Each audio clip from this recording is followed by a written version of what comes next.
Hello six class. आज हम आपकी English exercise book honeysuckle की पोयम ब्यूटी को पढ़ेंगे। Beauty, what is beauty? Try to describe what beauty is और list some on the things or persons you think are beautiful. Now let us read a poem on beauty. Beauty is seen in the sunlight, the trees, the birds, corn growing and people working or dancing for their harvest. Beauty is heard in the night when wind sighing, rain falling, or a singer chanting anything in earnest. Beauty is in yourself, good deeds, happy thoughts that repeat themselves in your dreams, in your work, and even in your rest. अब हम lesson 5 a different kind of school की reading करेंगे। ये lesson 5 है। Before you read, do you know these words? If you don't, find out their meanings. Bandage, crutch, cripple, honor, misfortune, system. Look at the pictures in this unit and guess in what way this school may be different from other schools. Number 1. I had heard a great deal about Miss Beam's school, but not till last week did the chance come to visit it. When I arrived, there was no one in sight but a girl of about 12. Her eyes were covered with a bandage, and she was being led carefully between the flower beds by a little boy who was about 4 years younger. She stopped, and it looked like she asked him who had come. He seemed to be describing me to her. Then they passed on. Miss Beam was all that I had expected, middle aged, full of authority, yet kindly and understanding. Her hair was beginning to turn grey, and she had the kind of plump figure that is likely to be comforting to a homesick child. I asked her some questions about her teaching methods, which I had heard were simple. No more than is needed to help them to learn how to do things simple: spelling, adding, subtracting, multiplying, and writing. The rest is done by reading to them and by interesting talks during which they have to sit still and keep their hands quiet. There are practically no other lessons. The real aim of this school is not so much to teach thought as to teach thoughtfulness, kindness to others, and being responsible citizens. Look out of the window a minute, will you? I went to the window, which overlooked a large garden and a playground at the back. What do you see? Miss Beam asked. I see some very beautiful grounds, I said, and a lot of jolly children. It pains me due to see that they are not all so healthy and active looking. When I came in, I saw one poor little girl being led about. She has some trouble with her eyes. Now I can see two more with the same difficulty, and there is a girl with a crutch watching the others at play. She seems to be a hopeless cripple. Miss Beam laughed. Oh no, she said. She is not really lame. This is only her lame day. The others are not blind either. It is only their blind day. I must have looked very surprised, for she laughed again.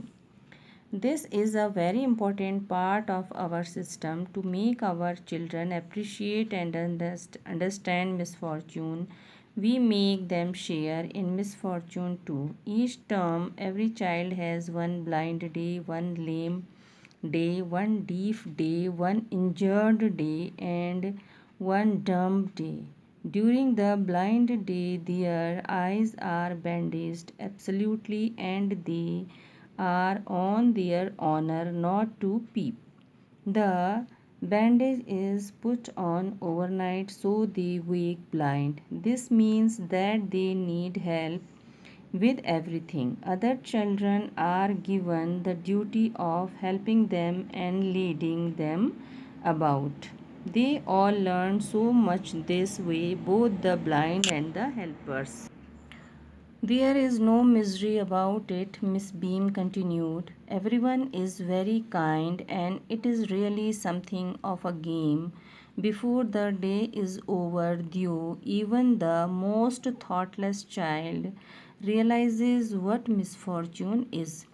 The blind day is, of course, really the worst, but some of the children tell me that the dumb day is the most difficult. We cannot bandage the children's mouths, so they really have to exercise their willpower.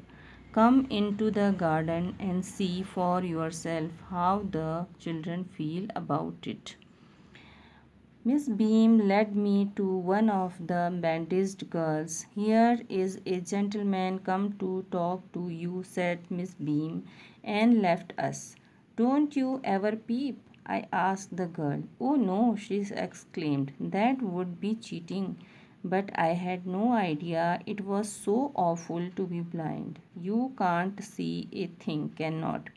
You feel you are going to be hit by something every moment.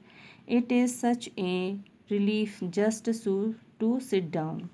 Are your helpers kind to you? I asked fairly, but they are not as careful as I shall be when it is my turn. Those that have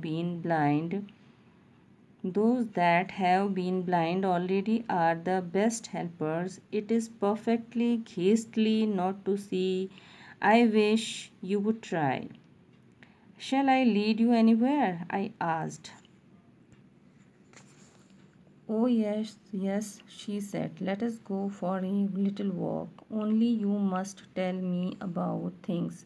I shall be so glad when today is over. The other bad days cannot be half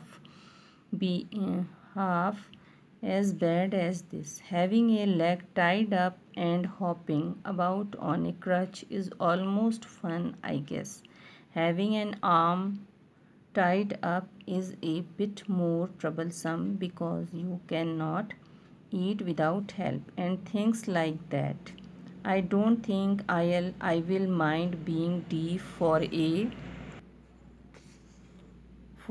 day, at least not much, but being blind is so frightening. My head aches all the time just from worrying that I will get hurt. Where are we now? In the playground, I said. We are walking towards the house. Miss Beam is walking up and down the garden with a tall girl. What is the girl wearing? My little friend asked. A blue cotton skirt and a pink blouse. I think it is Millie, she said. What color is her hair? Very light, I said. Yes, that is Millie. She is the head girl. There is an old man tying up roses, I said. Yes, that is Peter. He is the gardener. He is hundreds of years old. And here comes a girl with curly red hair. She is on crutches. That is Anita, she said. And so we walked on. Gradually, I discovered that I was 10 times more thoughtful than I ever thought I could be. I also realized that if I had to describe people and things to someone else, it made them more interesting to me. When I finally had to leave, I told Miss Beam that I was very sorry to go. Ah, she replied, then there is something in my system after all. E.V. Lucas, abridged and simplified.